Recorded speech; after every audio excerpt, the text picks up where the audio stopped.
Magandang umaga mga ka-happy hour, at narito ang mga balita para sa MBC TV Network News Update 9 AM edition.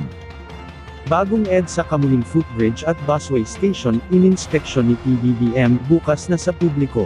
Ating panuurin sa MBC TV Network News ni Leth Narciso.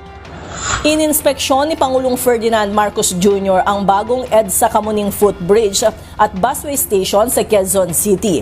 Itinayo ang footbridge para palitan ang luma na unang iniutos ng Pangulo na tanggalin dahil sobrang taas at matarik ang hagdan kaya pahirap sa commuters lalo na sa senior citizens at persons with disabilities. Kanina ay inakyat din ni Pangulong Marcos ang lumang footbridge na ayon sa kanya ay hindi talaga maganda dahil naranasan niya mismo na gumagalaw ito kapag may dumadaang mga sasakyan sa baba. Ibinida naman ito ang bagong footbridge na mas maayos, mas mababa ang hagdan at mas pedestrian friendly. Konektado na rin ito sa GMA Kamuning EDSA Busway Station. Sabi ng Pangulo, natapos ang proyekto sa loob lamang ng 4 na buwan kahit tinayang gagawin sa loob ng 6 na buwan. Ngayon, mas mababa na ang akin ng hinahagdan, tapos meron ng elevator para yung mga hindi kayang umakit ng hagdan. Meron pa tayong wheelchair lift na ginawa para sa yung mga naka-wheelchair. Pag yung wheelchair, they provided a wheelchair para mas makakamad ang magiging commuting experience. And so far, I'm happy to see that this is the sort of thing that ito naman ay kaya naman palang gawin. Hindi naman ganun kahirap at basta dito tayo na ayusin natin ang commuter experience. Pinatitiyak ni Pangulong Marcos ang maintenance ng pasilidad. Pinondohan ang proyekto ng higit 87 million pesos o 54.7 million para sa footbridge at 32.5 million para sa busway station.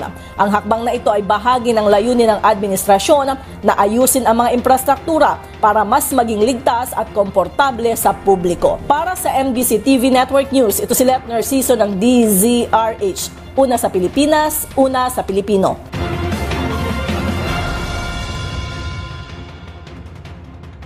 Samantala, AFP suportado ang mas mahigpit na seguridad sa gitna ng ulat ng espionage. Ito'y nagpahayag ng suporta ang Armed Forces of the Philippines sa pagpapalakas ng mga pananggalang sa pambansang seguridad kasunod ng mga ulat ng umano'y foreign-directed espionage sa bansa. Ayon kay AFP spokesperson Colonel Francel Margaret Padilla, patuloy na pinauunlad ang legal at institutional frameworks upang matugunan ang mga nagbabagong banta, ngunit hindi maaaring ibunyag ang ilang detalye dahil sa usaping pambansang seguridad.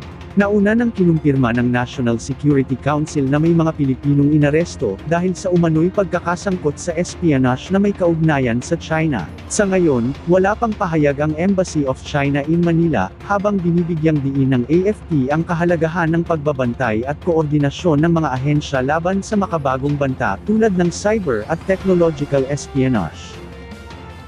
At yan ang mga balita para sa MBC TV Network News Update 9 AM edition. Abangan ang mga susunod na balitaan mamaya para sa 10 AM edition.